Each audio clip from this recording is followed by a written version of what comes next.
The following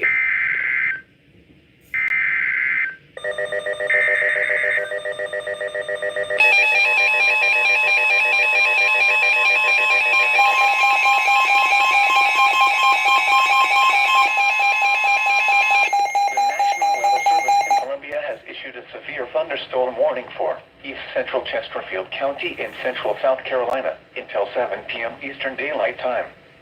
At 6:31 p.m. Eastern Daylight Time, severe thunderstorms were located along a line extending from near Wallace to 7 miles northeast of North Hartsville, moving east at 20 miles per hour.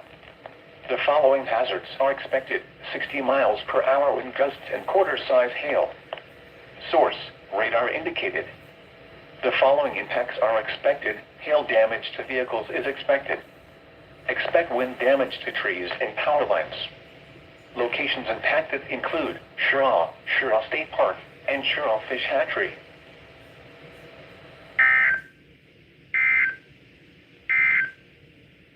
The following is a special weather statement.